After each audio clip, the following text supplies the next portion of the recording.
So here we have the Volkswagen Golf 1.5 TSI SE nav on an 18 plate. I'm going to start off by showing you around the outside of the car, and then we'll hop in and run through some controls on the inside.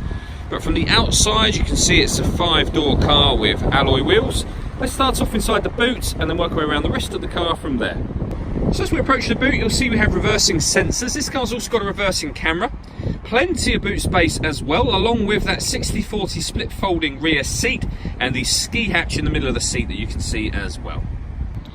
Okay, so we're just going to work our way back round to the front of the car, and then we'll hop in and run through some controls on the inside. But now that we've done a full circle of it, you can see it's in fantastic condition the whole way round. Just briefly before we climb in, I think it's well worth seeing the interior from this exterior point of view. There's plenty to run through on the dashboard, so let's hop in and we'll do that right now. Okay, so now that we're in the car, we're going to start with the dials. On the left hand side we've got the rev counter, and on the right hand side the speedometer and fuel gauge. In the middle you can see the total miles for this car are 8,996. The information displayed above that can be changed using buttons on the steering wheel. We're on the kind of driver data menu at the moment. You can have a digital readout for the speedometer, for example, but there are other menus available to you. So assist systems, and navigation, audio, phone, vehicle status, and then back where we were originally, which is the driving data menu. If we back out to the steering wheel, the buttons I was using a moment ago are over here.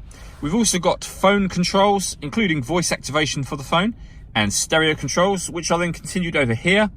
And then we have cruise control with speed limiter. This button just here, once you set cruise control, let's say to 50 miles an hour, if you hit that button, the car is able to maintain a distance between you and the car in front safely and automatically off of that button just there.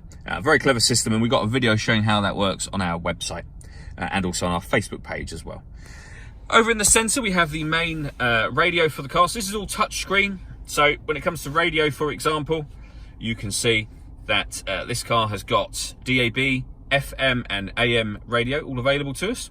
If you want to listen to your own music, you can do.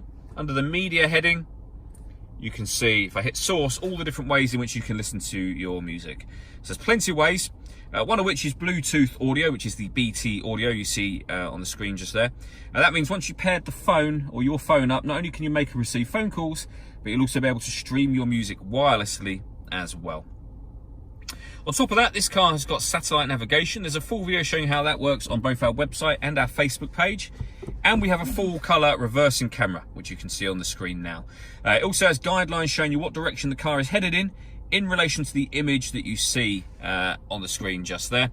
And you have a visual guide for the parking sensors as well. Working our way down, we have the air conditioning. So temperature is adjustable with this dial, fan speed on the middle one, direction of the air over here, and then hit that button to turn the air conditioning on, and of course the same again to turn it off. We have this cubby hole section that you can open up just here, which will reveal the auxiliary and USB inputs for music connection. We have a 6-speed manual gearbox, to the left hand side of which we have these two buttons here. So firstly, this one will turn off the stop and start. This car is designed to cut out when it's stationary in traffic to save you fuel. You can turn the system off, as I've just done there. And this will change the driver modes for the car. So you've got Eco, Normal, Sport, and Individual. With Individual, you can see the things that you're able to change there. So for example, you could have Sport steering and keep everything else on Normal, or you go for those pre-set settings if you wish to.